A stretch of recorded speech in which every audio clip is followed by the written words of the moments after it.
So hit record.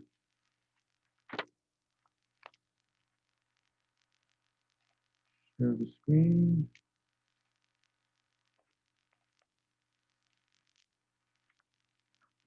Whoops. Okay, so we're over here, up to 10.4. These are all word problems, applied max-min problems. You want to maximize or you want to minimize a certain quantity. Okay, the assignment is not really that long, just because they're all word problems. 2, 3, 6, 8, 12, 15, 19. I'm gonna pretty come close to doing just about all these problems anyway. Okay, so I'm gonna, there's 1, 2, 3, 4, 5, 6, 7 of them. I'm gonna do 5 or 6 of them, or maybe do 5.5, and I'll just say, I'll let you finish the rest of it.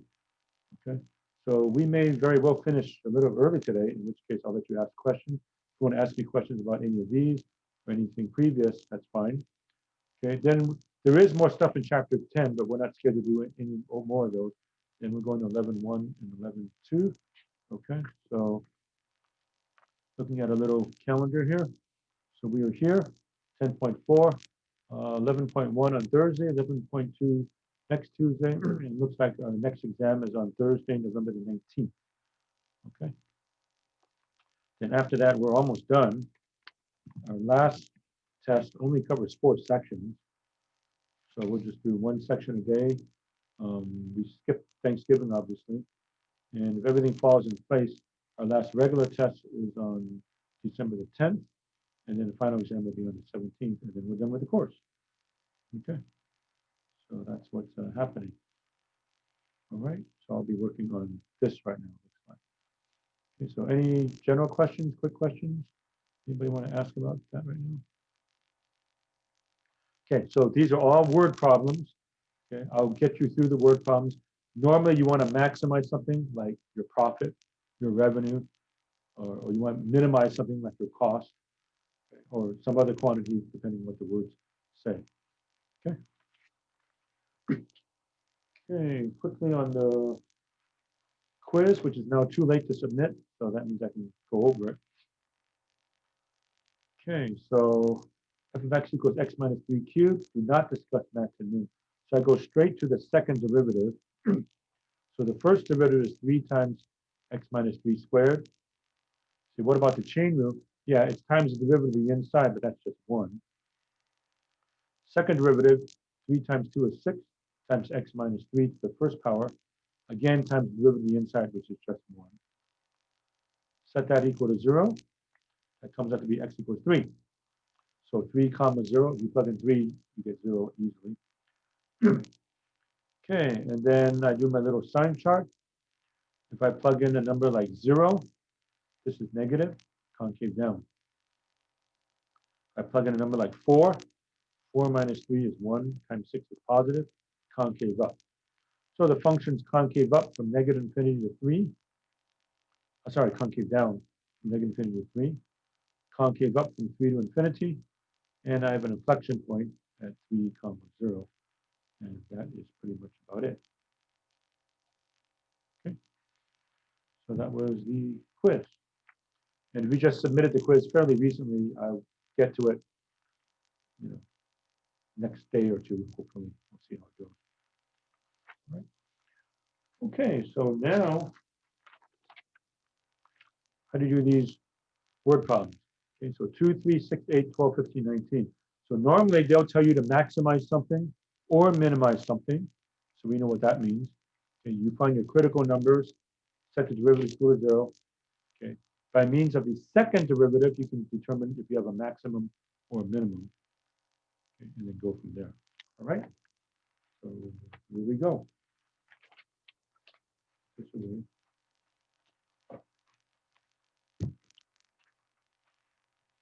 Okay, so question number 2.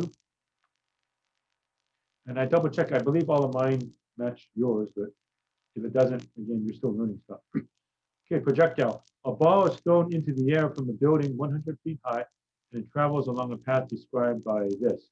Y equals negative x squared over 110 plus x plus 100. Y is the height in feet, x is the horizontal distance. What is the maximum height the ball will reach? Okay, so you want to find the maximum height. That makes sense. You're throwing a ball up in the air. You want to say, how high does it go? All right, so I'm going to write this. I'm actually going to write it a little bit different than the text. They got negative x squared over 110. You should think of it like this. That way, I don't have to do the quotient rule. Right, negative 1 over 110 x squared plus x plus 100. Okay, so let me move the text. Keep moving the text back and forth. Book's kind of heavy, by the way, if you have to do it a lot. Okay, so you're trying to maximize this quantity. All right, so I take the derivative, first derivative.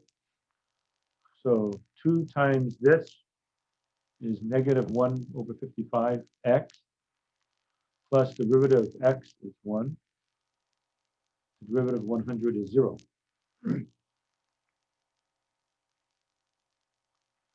Second derivative is easy. Y double prime is just negative 1 over 55. Okay, that is less than 0. You might recall that second derivative less than 0 means concave down.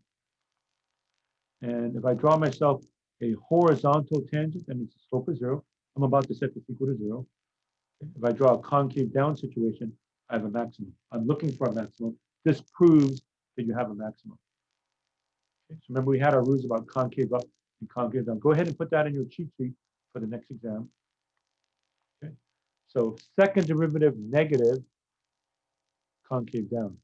Second derivative positive means concave up. So concave down means upside down U shape. So when the slope is 0, I would have a maximum. Okay, so I set y prime equal to 0. That shouldn't be too bad.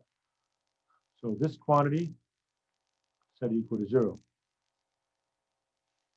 Okay, move the 1 over 55x on this side and I get a positive. So 1 is equal to 155x, then multiply both sides by 55, and I get x equals 55. Okay, so x equals 55, but the question was, what is the maximum height? It didn't ask for the x value. It said, what is the maximum height? Okay. So to find the maximum height, I just plug back into the original function. So put 55 there and 55 there. So y equals negative 1 over 110, 55 squared plus 55 plus 10. Grind it out, and the answer is 127.5 feet. So the answer is this, because make sure that in any word problem you answer the question, right? It asked for the maximum height. It didn't ask for the x value.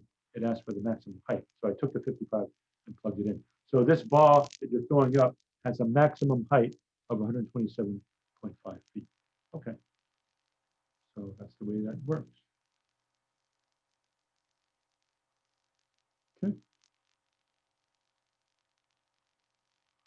All right, and I'll keep going. And yeah, the mode that I'm in now, when I'm screen sharing, I can't see the chat. So if you have a burning question that you need to answer right away, go ahead and unmute yourself and ask, because otherwise I have to stop sharing to find the chat. Or if you don't mind, I can come back and check the chat after I'm all finished. That would also work. Okay. All right, number 6, productivity. A time study showed that on average, the productivity of a worker after T hours in the job can be modeled by P, which stands for productivity, is 27T plus 6T squared minus T cubed, 0 less than equal to T less than equal to 8, where P is the number of units produced per hour. After how many hours will productivity be maximized? What is the maximum productivity? Okay, so this is a measure of productivity on the job, assuming you're working an 8-hour job, I suppose. Okay, so let's suppose you work a typical 9-to-5 job, right? When are you the most productive? That's sort of what we're saying here. Okay, so between 0 and 8 hours. Okay, so I've got that right over here. Okay, so the productivity function is 27T plus 6T squared minus T cubed between 0 and 8. Okay. Now this is on a closed interval. So you might recall from last time when we had a closed interval, we had to plug in the endpoints also. Okay, so I am going to plug in 0. I am going to plug in 8. Now, plugging in 0 is very easy, right? You put a 0 here, a 0 here, a 0 here. 27 times 0 is 0. 0 squared is 0. Times 6 is 0. 0 keeps is 0. It's 0. Okay. And if you stop and think about it, that makes sense. You just arrived at the office. So if you just arrived at the office, you're producing nothing, right? You are not productive at all. Okay. And then at 8, after 8 hours, so let's say if you're working at a 9 to 5 job, right? Then maybe at the end of the shift, like 5 p.m., if you're working a typical 9 to 5 job, well, you still could be productive, I guess, but you're kind of winding things down. All right. But we're going to find the maximum productivity by doing the calculus. Okay, so I find the derivative and the second derivative. So what is my first derivative? So derivative of 27t is 27. Derivative of 6t squared is 12t minus 3t squared. Right? Then do the second derivative. Derivative of this. So second derivative is the derivative of the derivative. So p double prime, there's 2 marks there. Derivative of 27 is 0. Derivative of 12t is 12. And the derivative of this is minus 6t. Okay, so set p prime equal to 0. So let me write this in the proper order. Negative 3t squared plus 12t plus 27 equals 0. Okay, I'm going to factor out a negative 3. I usually like the leading coefficient to be positive. So I can do that if I take out a negative 3, right? These are all divisible by 3. So if I take out negative 3, I have t squared minus 4t minus 9 equals 0. Okay, this happens not to be factorable. You cannot factor it. So I have to use my quadratic formula. So A is 1, B is negative 4, C is negative 9. So T is, by formula, negative B plus or minus the square root of B squared minus 4AC all over 2A. That's our famous quadratic formula. So negative B is negative 4, that's positive 4, right? Plus or minus the square root of B squared, so negative 4 squared is 16, minus 4 times A, which is 1, times C, which is negative 9. So I have a double negative right here. Negative, negative makes it positive. So that's going to give me 16 plus 36. All over 2 times A. 2 times 1, which is 2. Okay, so 4 plus or minus square root of 52 over 2. Okay. 52 happens to be 4 times 13, clearing radicals, right? And then the square root of 4 comes outside and changes to a 2. So I have 4 plus or minus 2 radical 13 divided by 2. Since these are all even, you might as well divide the 2 in. So 4 divided by 2 is 2, plus or minus 2 radical 13 divided by 2 is just radical 13. I throw out the negative. You can do this on a calculator. Square root of 13 by 3.6. 2 minus 3.6, you would have a negative number. Well, you can't have a negative number because it's something between 0 and 8. So I only do the positive. Okay, so 2 plus radical 13. On the calculator, that's roughly 5.6. Now, that's my critical number. Is that a maximum or a minimum? Okay, so I plug into the second derivative. Okay, so my second derivative was here, 12 minus 6t. So if I plug in 5.6, right over here, 12 minus 6 times 5.6. Okay, I don't even need a calculator. I can tell it's negative, right? I mean, 6 times 5 is 30. 12 minus 30 is definitely negative, so 5.6 will still be negative. Okay, so less than 0. Less than 0 means concave down. So I draw myself a concave down picture, upside down U shape. And when the slope is 0, I have a maximum. Am I looking for a maximum? Yes. Okay. So again, the book isn't going to try to trick you, and I'm not going to try to trick you either. If you're looking for a maximum, it'll come out to be a maximum. If you're looking for a minimum, it'll come out to be a minimum. Okay, just the way that you're supposed to. Okay, so that's at 5.6. Let's check and see what we have here. After how many hours will productivity be maximized? What is a maximum productivity? Okay, so I plug into 5.6 back into here. Okay, so I plug in 5.6 plus 6 times 5.6 squared minus 5.6 cubed. Punch it in the calculator. You can do it as well as I can. 163.7 units.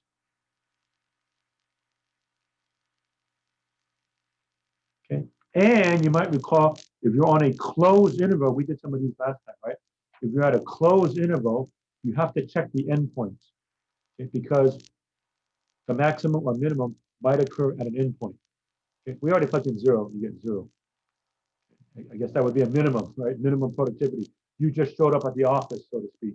Well, I don't know how many of you actually can go into the office now under COVID, but you know what I mean.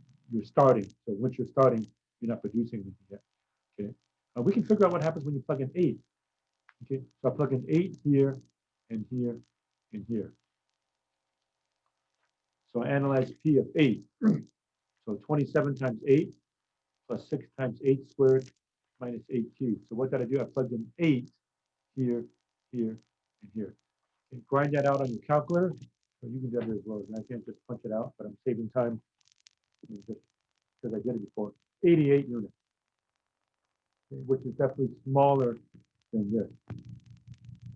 And so at the end of the shift, end of the day, so we have a 9 to 5 job, then 5 o'clock, I guess, we're still producing 88 units.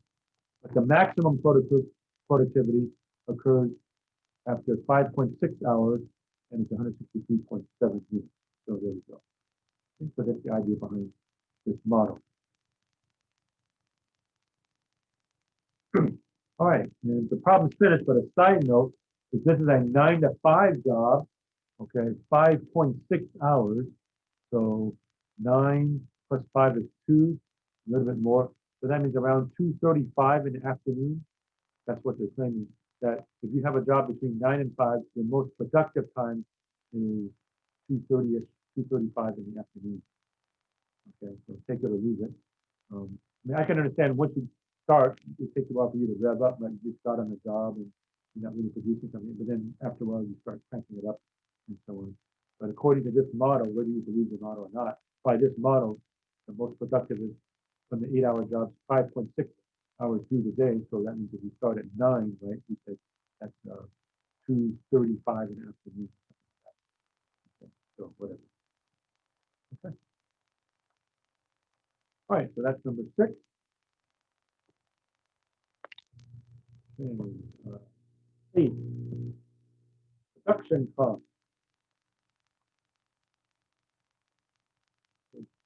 Suppose that the monthly cost of dollars of mining a certain ore is blah, blah, blah. C is equal to 25,000, X of 870,000 divided by X.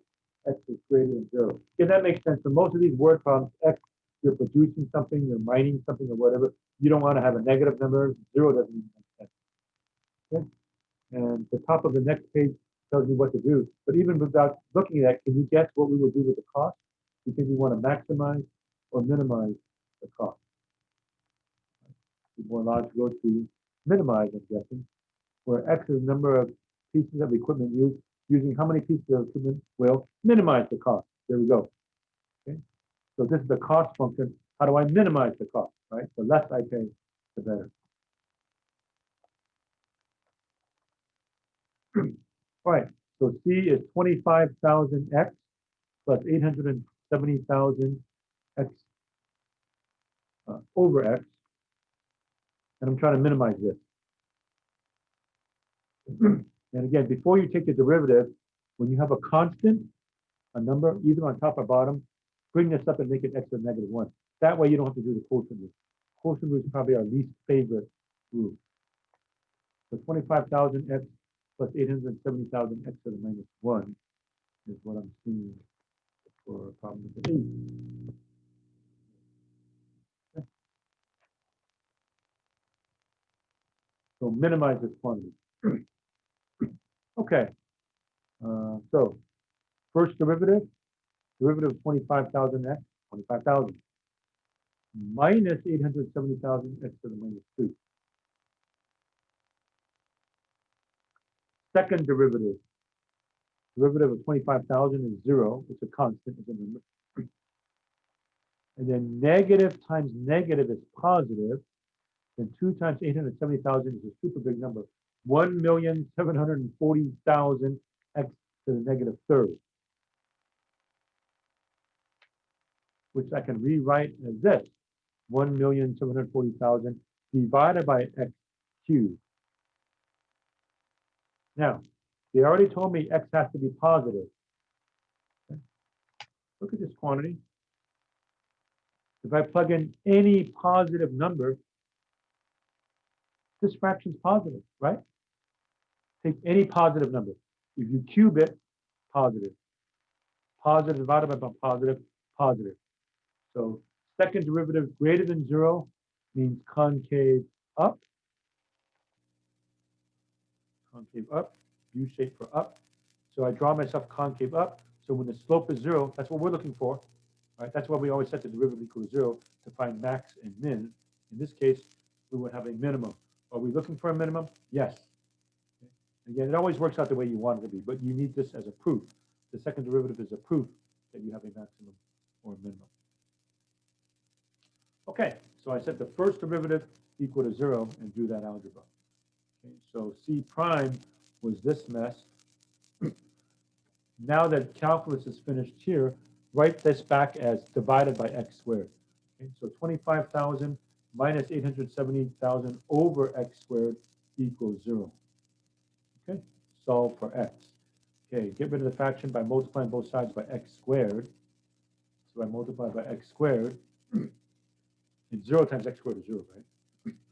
So 25,000 x squared minus 870,000 equals 0. Move the 870,000 over. So it now looks like this. 25,000 x squared equals 870,000. And just divide both sides by 25,000. Okay, that comes out to be about 34.8. That's x squared. So how do I find x? Square root. So square root of 34.8 is about 5.9, or roughly 6. Okay, and let's answer the question using how many pieces of equipment will minimize the cost. So x is the number of pieces. Okay. So 5.9, or if you had to round off to a nearest whole number, we would say 6, I suppose. Okay, but we can just leave it as 5.9 in this case. And that's that. Okay, so you can see sometimes we want to maximize a quantity, we want to minimize a quantity. And so you always take the first derivative equal to 0 for these problems. Set the first derivative equal to 0. The second derivative would determine maximum or minimum depending on concave up, concave down. Right?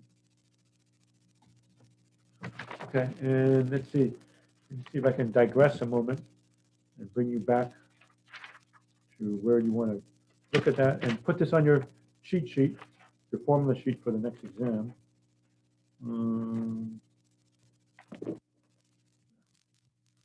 This is, well, it's my 644. I know it doesn't match your 644 necessarily, but it's definitely section 10.2. I'm sure you have this somewhere. This is what you want. Okay, so concave up, second derivative is greater than 0. Concave down, second derivative is less than 0. Okay. Concave up, U shape, double prime greater than 0. Concave down, double prime less than 0. Okay. So if I have U shape, right? U shape, if the slope is 0, you have a minimum. Upside down U shape, slope is 0 means you have a maximum. And I can just demonstrate that quickly right here.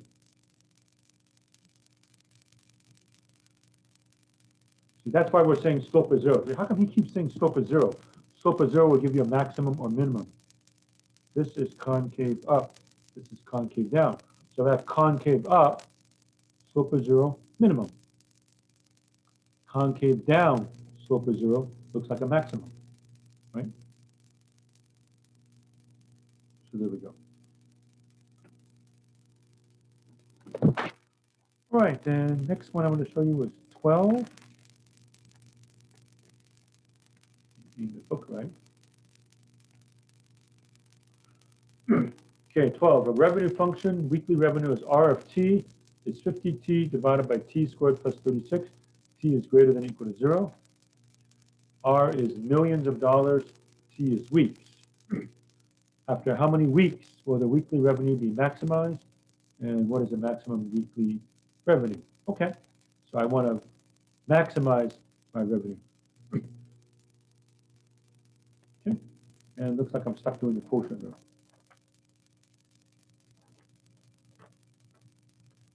Okay, so 50t divided by t squared plus 36. T is in week, revenue is millions of dollars. All right, quotient rule. R prime, bottom times the derivative of the top. Quotient rule. Okay. If you want to put the quotient rule again on this next cheat sheet, you may. So bottom times derivative of the top. Derivative of 50t is 50. Minus the top, 50t, times the derivative of the bottom, 2t, all over the square of the denominator, t squared plus 36 squared. Okay, and let me try to clean that up. So 50t squared plus 36 times 50 comes out to be 1800 minus 100t squared. And these two combine to be negative 50t squared plus 1800 over t squared plus 36 squared. Okay, now I could do the second derivative, but I don't think I want to. You probably don't want to either. This is so messy. I will just do the first derivative test on this one. Okay, so how do you do the first derivative test? We were doing it before, especially with the curve sketches. So I'll show you how that works. Okay. So let me just set that equal to 0. Again, for this one, I don't feel like doing the second derivative. Right? I don't want to do the quotient rule on that. This was already bad enough, but that looks way better than, you know, this mess over here. Okay. So I'll do the first derivative analysis after that. Okay, set that equal to 0. Okay. When is a fraction equal to 0? A fraction is equal to 0 when the numerator is 0. Right? I set the top equal to 0. So negative 50t squared plus 1800 equals 0. Okay, move over to 1800. Negative 50t squared equals negative 1800. Divide by negative 50. T squared equals 36. Square root, square root. Ordinarily, you would say plus or minus, but these are only positive. So t is equal to 6. All right, now, by using only the first derivative, can I find max and min? Yes. Again, you could take the second derivative, but you can see that's not very appealing. You don't want to take the derivative of that. That's so bad. Okay, let's just do a sign chart. Remember the sign chart? Okay, so I put down 6, pick something over here, pick something over here. Okay. Notice the denominator. It's always positive, right? No matter what I plug in, positive, negative, or 0, the denominator is positive. T squared plus 36 is positive, squared is positive. So the sign is completely determined by the numerator. Okay, now what am I doing here? I'm plugging in 0 because it's easy. I'm also going to plug in 1,000,000. I'm allowed to do that, and that makes the calculation very easy, as you shall see. You plug in 0. 0 times that is 0. It's 1800 positive. Okay. Now remember, you are allowed to plug in any number that you want bigger than 6. So you can say, why don't I plug in 7? Yeah, you could. It'll work. But notice what happens if I plug in 1,000,000. Plug in 1,000,000. This is a super big negative, right? Okay. 1,000,000 squared times negative 50 is so big negative that if I add 1800, it's definitely negative, right? So you see, sometimes it's to your advantage to plug in a super big number, because then you can tell if I plug in 1,000,000, it's automatically negative. Okay, increasing, decreasing. Okay, so take a look at the roller coaster. If the roller coaster goes up and then it goes down, you have a maximum. Are we looking for a maximum? Yes. So that was the first derivative test. So the maximum occurs at t equals 6. Let's go back and answer the question. So, where are we? After how many weeks will the weekly revenue be maximized? Okay, so we found that to be t equals 6. And what is that revenue? I just plug in 6 right here and grind it out. What is the maximum weekly revenue? And let's see, the revenue is in millions of dollars. Okay, so I just plug in 6 to the original function, put a 6 here and a 6 here. So 50 times 6 over 6 squared plus 36, 300 over 72, about 4.17 million is the answer. Okay. So that's that.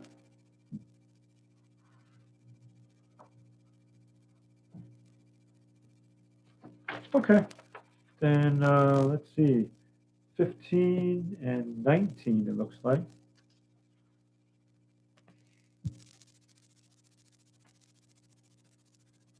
Minimum fencing. 15. 2 equal rectangular lots are to be enclosed by fencing the perimeter of a rectangular lot and then putting fence across the middle. So here's my picture. Okay. 15. 2 equal rectangular lots are enclosed by fencing the perimeter of a rectangular lot and then putting a fence across the middle. If each lot is to contain 1,200 square feet, okay, so if you can see in my picture, 1,200 square feet, 1,200 square feet, what is the minimum amount of fence needed to enclose the lots? Include the fence across the middle. Okay, so this is the picture.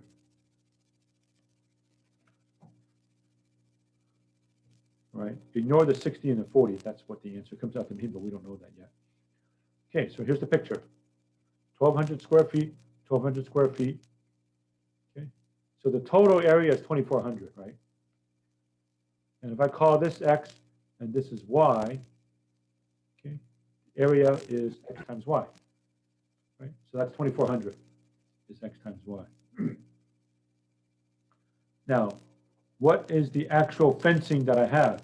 Well, I have 1, 2, 3 x's and 2 y's. Again, ignore the 60 and the 40. Okay, so I have 3x, 1 here, 1 here, 1 here, and 2y. That's what I'm trying to minimize. Right? Minimum fencing would normally mean minimize the cost. Okay, so I've got to have 2,400 square feet total. How do I arrange it so I have minimum fencing? That's the idea. Okay, so in order to do this problem, we have to eliminate a variable. I know that 2,400 is x times y. If I divide both sides by x, then y is equal to 2,400 over x. Okay? So look over here, 2,400 equals x times y. Divide both sides by x. So y is 2,400 over x. Okay, put that back over there, which gives me an area function now. So a of x is 3x plus 2y, but here's y. Y is 2,400 over x. So that goes right there, 2 times this thing. And 2 times 2,400 is 4,800. So my area function, a of x, is 3x plus 4,800 over x. And there it is. I want to minimize this. And what restriction is there on x? It should be a positive quantity again, right? No negatives. If I have a negative, I don't really have a fencing issue. And if x is 0, I don't have anything either. So it's got to be positive. Okay. Okay, so before I take derivatives, write it like this again, right? So avoid using the quotient rule whenever possible. I don't want to have to use a quotient rule. So 3x plus 4,800, x to the negative 1. All right, so first derivative of that is 3. Derivative of that is minus 4,800, x at negative 2. Double prime, second derivative, derivative of 3 is 0. Then the derivative of this, negative 2 times negative 4,800 is positive 9,600, x at negative 3, which can be rewritten as this, 9,600 over x cubed. Okay, we've seen that concept before. If x is greater than 0, this quantity is greater than 0. So it's greater than 0 for all x greater than 0.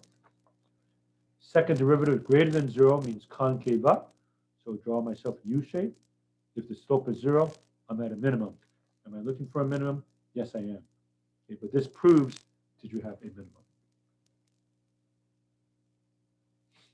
Okay, so I just set A prime equal to 0. This thing. So I'm going to write it as 3 minus 4,800 over x squared, right? Equals 0. Multiply both sides by x squared. 0 times x squared is 0. 3x squared minus 4,800 because x squareds cancel out. Add 4,800. 3x squared equals 4,800. Divide by 3. Divide by 3, x squared is 1,600. Square root. Square root. Ordinarily, you would say plus or minus. I crossed off the negative because these word problems, again, we say we don't want negative answers. Square root of 1,600 is 40. So x equals 40. Y is equal to 2,400 over x. So 2,400 over 40, 60 feet. Okay, so I want 40 by 60 feet. X is 40, y is 60. And let's double check that we answered the question. So where was the original question? What is the minimum amount of fence needed to enclose the lots? So I actually have to find the total fencing. So I just add them all up. I have 3 x's, right? So 3 times 40. I have 2 y's, so 2 times 60. So that's 120 plus 120. So my answer is 240 feet. And that'll do it.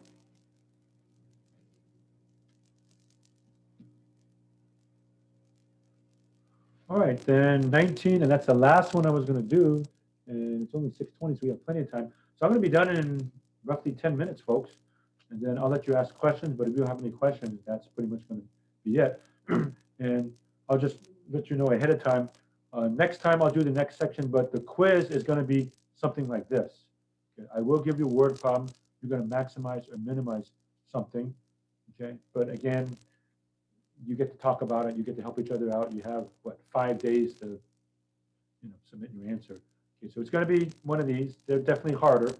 Okay, but for a little time, you get to chat with your other breakout room mates and submit your answers, and it's not due until the following Tuesday. Okay, so I'll give you a word problem like this. You have to maximize something or you have to minimize something. Okay.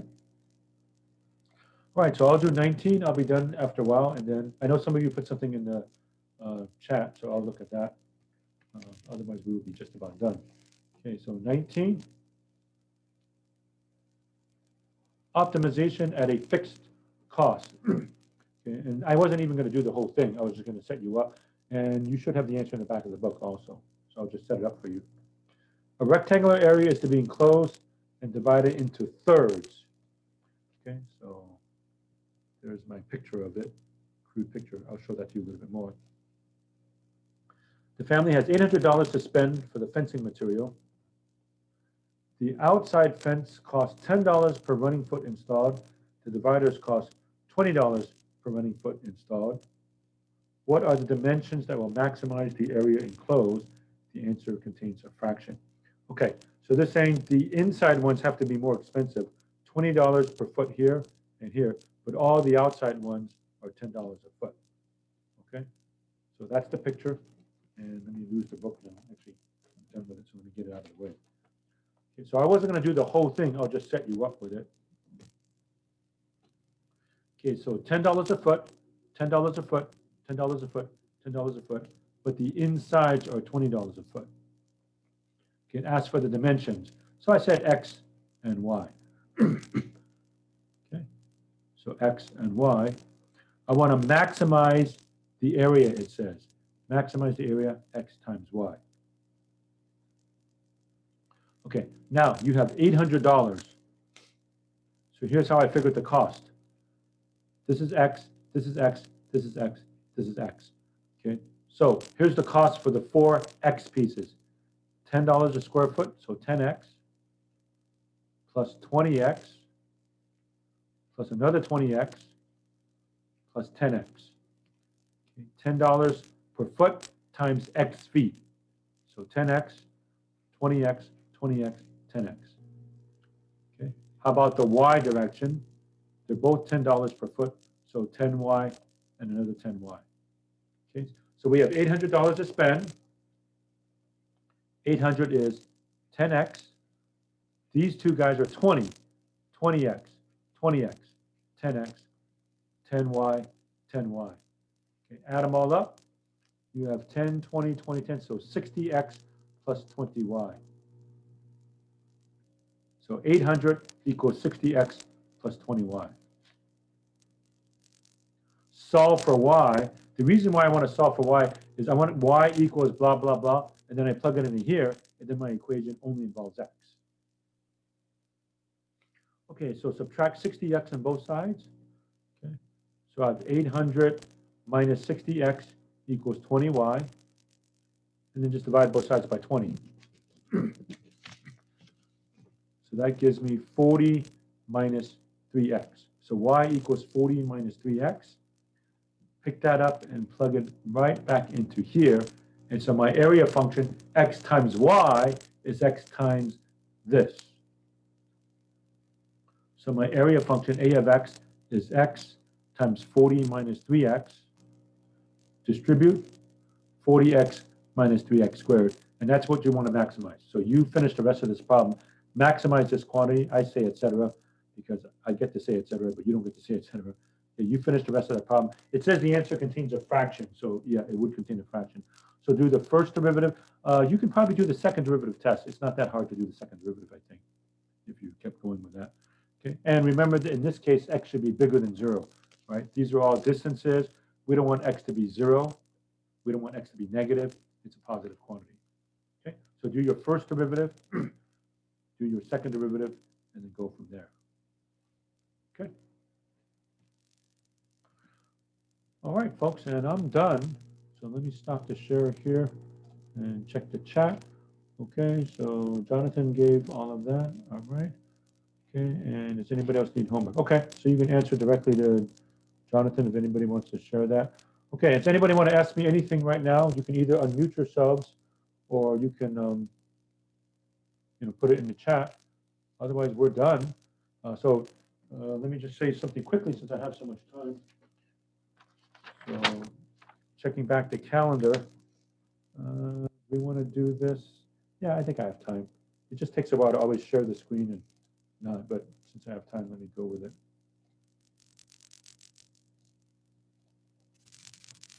Okay, so we're jumping to chapter 11.1 and 11.2. We're learning more derivatives. We're going to learn the derivatives of the exponential and logarithm functions. Okay, on your calculator, there was the e to the x and ln x buttons that we've seen before, right? So how do you find a derivative of e to the x and ln x? So that's where we're headed. Okay, it's not really that bad, and you can put them on your cheat sheet. So I'll be doing 11.1 on Thursday, and I'll be giving you a quiz. The quiz will be stuff like we were doing over here. And then next Tuesday, 11.2, and then the next exam is on Thursday the 19th, a week from Thursday. Okay, so that's where we're headed. So quiz will be something like this section here. Okay. All right, and let's see. I don't see anything else. Okay, so anybody want to ask a question? Otherwise, we're done. Are we good?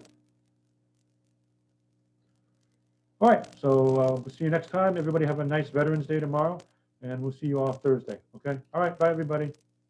Thank you. Good day. Thank you. Bye. Thank you. Bye.